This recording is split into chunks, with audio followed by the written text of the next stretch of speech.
நீங்களும் அதே மாதிரி வச்சுக்கோங்க.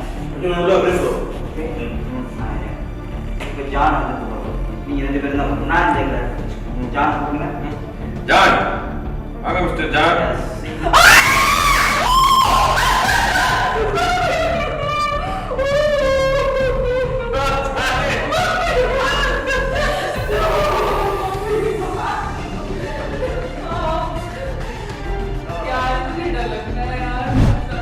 எப்படி போனாலுமே காம்பன்சேட் ஆகிடும். உங்களுக்கு என்ன பிடிச்சாலும் எனக்கு உங்களை பிடிச்சாலும் காம்பன்சேட் தான். எனக்கு என்ன பிடிச்சாலும் உங்களுக்கு உங்களை பிடிச்சாலும் காம்பன்சேட். சார் அப்போ என்ன அனாதையை விட்டுட்டு போகிறீங்களா சார்? இவன் ஒருத்தர் இருக்கு, நான் இருக்கேன். அந்த கேள்வி அவருக்கு தான் நினைக்கிறேன். சரி நம்ம இப்படி போகலாம். அவர் என்ன பண்ணுறது பார்ப்போம். சார் இப்படி தான் சார் வைக்கணும். நான் இங்கே ஃப்ரேமிங் வச்சாங்கன்னா தப்பா. ஏங்க நான் இது இங்கே பாருங்க.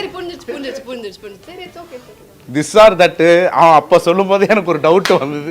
இப்போ ஏங்க இங்கே சொல்ல இல்லை இல்லை இவர் தான் நீங்கள் இருந்தால் தான் இன்டர்வியூக்கே வருவேன்னு வந்தான். கொஞ்சம் குழப்பத்தில் இருக்காங்க. ரீசெண்டாக மாமன்னன் பார்த்தேன்.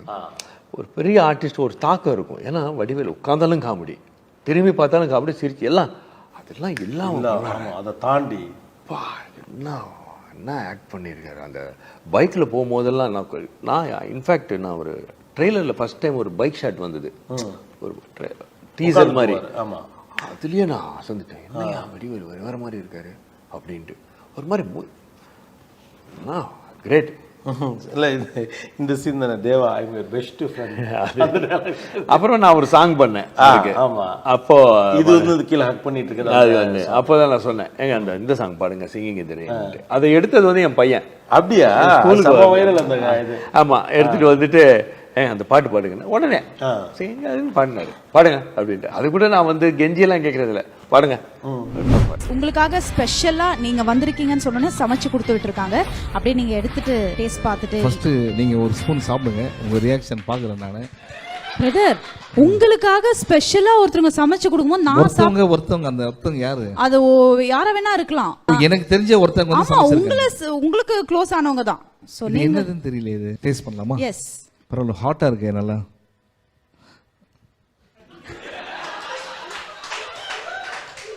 என் பிரச்சனை என்ன தெரியுமா, எந்த கல்யாணத்துக்கு போனாலும் நான் சாப்பிடும் போது கேமராலாம் பார்க்கவே மாட்டேன். ஓகேங்களா? அதனால அது சாப்பிடும் போது மட்டும் கேமரா வேண்டாம்.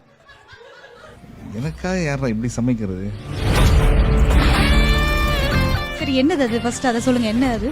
என் லைஃப்ல இது இப்படி சாப்பிட்டதே இல்லை. இது ஒரு ஸ்வீட்டா இல்லைன்னா இது ஒரு சால்ட்டி ஐட்டமா?